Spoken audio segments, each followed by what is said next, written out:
आज हम पढ़ेंगे passive voice of interrogative sentences of simple present tense.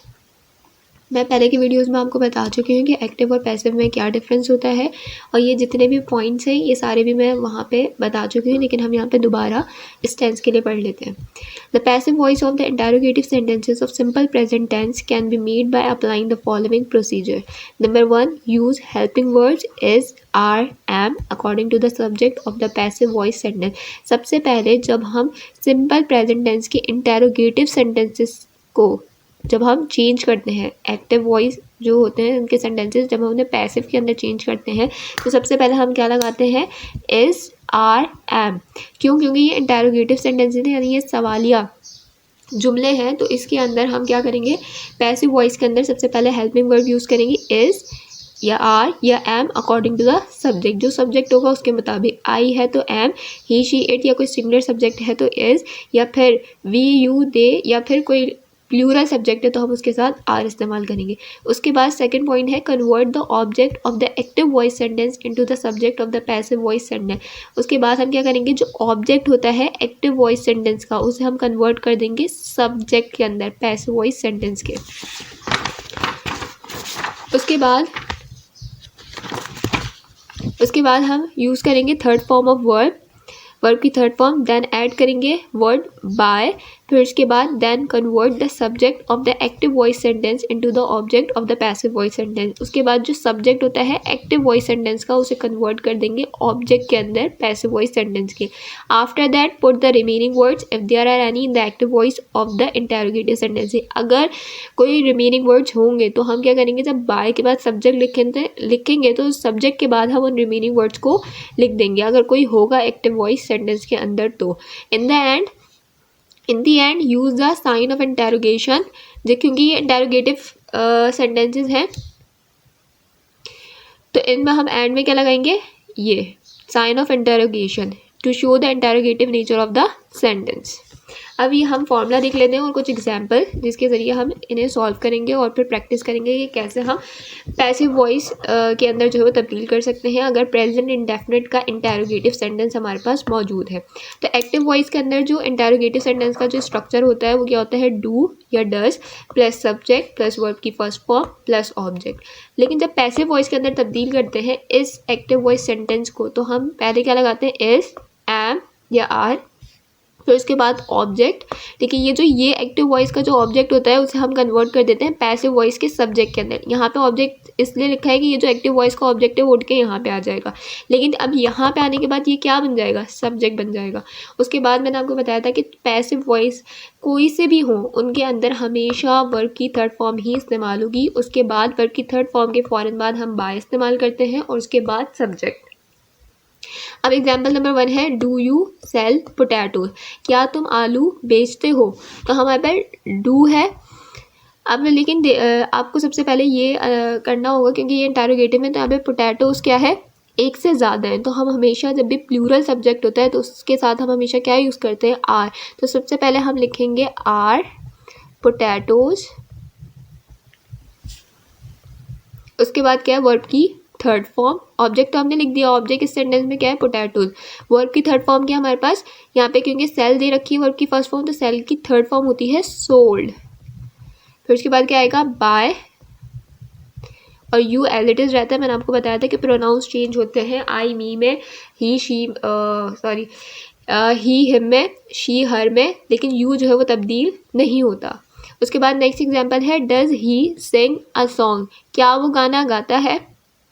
अब यहाँ पे अ सॉन्ग क्या है हमारे पास, ऑब्जेक्ट, लेकिन यहाँ पे फॉर्मूले में क्या है, ऑब्जेक्ट से पहले हमें इज या एम या आर लगाना है अकॉर्डिंग टू द, इसके मुताबिक कि आपके पास क्या है, ऑब्जेक्ट सिंगुलर है, प्लूरल है, क्या है। अ सॉन्ग हमारे पास क्या एक सिंगुलर सब्जेक्ट है, तो उसके लिए हम क्या लगाते हैं, इज अ सॉन्ग। सिंग की थर्ड फॉर्म होती है संग, सिंग, सैंग, संग। बाय, ही किस में तब्दील हो जाएगा, हिम में। यहाँ पे हमें साइन ऑफ इंटेरोगेशन भी लगाना था, तो ये लाजमी है, वरना अगर आप पेपर में ये नहीं लगाएंगे तो उसके भी मार्क्स जो है वो आपके कट जाएंगे। Do you polish your shoes, क्या तुम अपने जूते पॉलिश करते हो। तो हमारे पास यहाँ पे ऑब्जेक्ट क्या है, योर शूज़, अब योर शूज़, क्योंकि ये प्लूरल सब्जेक्ट है तो हम क्या यूज़ करेंगे इसके साथ, आर।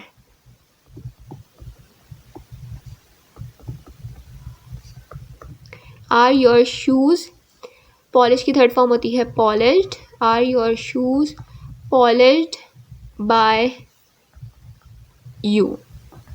ठीक है, उसके बाद है does she pluck the flowers, क्या वो फूल तोड़ती है।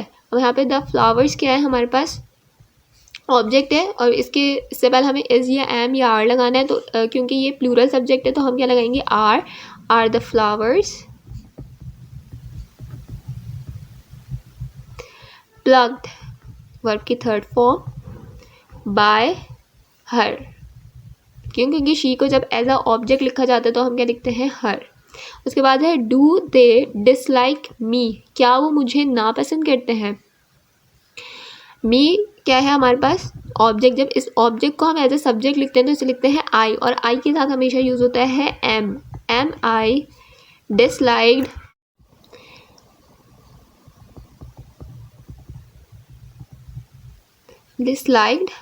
बाय, दे किसमें चेंज हो जाएगा, देम में।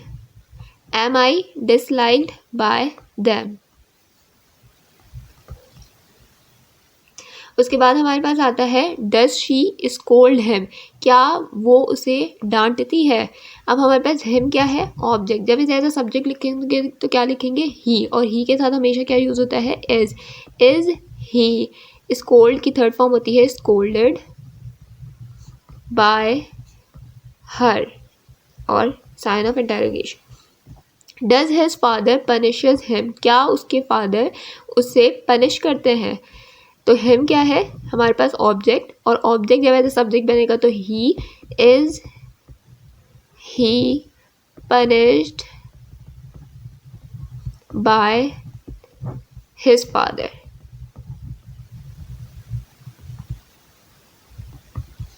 सही है। डू आई प्ले फुटबॉल, क्या मैं फुटबॉल खेलता हूँ। तो फुटबॉल क्या है हमारे पास, ऑब्जेक्ट, क्योंकि एक सिंगुलर, अगर हम इसे सब्जेक्ट में लिखेंगे तो ये सिंगुलर सब्जेक्ट बन जाएगा, तो इसके साथ हम क्या लिखेंगे, is football played by, play की थर्ड फॉर्म प्लेड बाय मी। उसके बाद है डू यू लाइक मी, क्या तुम मुझे पसंद करते हो। तो मी क्या है हमारे पास, ऑब्जेक्ट। जब कन्वर्ट होगा सब्जेक्ट में तो आई के साथ हमेशा लगता है एम आई लाइक्ड, लाइक की थर्ड फॉर्म होती है लाइक्ड बाय यू। उसके बाद है हमारे पास डज शी टीच इंग्लिश, क्या वो इंग्लिश पढ़ाती है। इंग्लिश क्या है हमारे पास, ऑब्जेक्ट। हम क्या लिखेंगे, इज इंग्लिश। टीच की थर्ड फॉर्म होती है taught by her, sign of interrogation. तो ये आसान से है, आप भी करेंगे तो आपको बहुत आसानी से समझ में आ जाएगा, कोई मुश्किल नहीं है। बस आपको जो एक चीज़ होती है, जब भी आपको टेंसेस बनाने होते हैं, चाहे वो एक्टिव से पैसिव के अंदर जाना हो, चाहे आपको कह दिया जाए कि जी ये प्रेजेंट, सपोज करें यहाँ पे कोई प्रेजेंट डेफिनेट टेंस का कोई और प्रेजेंट कॉन्टीन्यूअस का कोई सेंटेंस दे रखा होता है, उसे कहते हैं कि जी पास्ट के अंदर तब्दील करते हैं, तो आपको सिर्फ और सिर्फ फॉर्मूला याद होना चाहिए था पास्ट का, कि पास्ट कॉन्टीन्यूअस में क्या फॉर्मूला यूज़ होता है, क्या हेल्पिंग वर्ब्स यूज़ होते हैं, कौन सी वर्ब की फॉर्म्स यूज़ होती हैं। तो जब आपको ये चीज़, ये फॉर्मूला याद होता है, ये स्ट्रक्चर्स याद होते हैं, तो आप किसी भी टेंस को आसानी के साथ बना सकते हैं।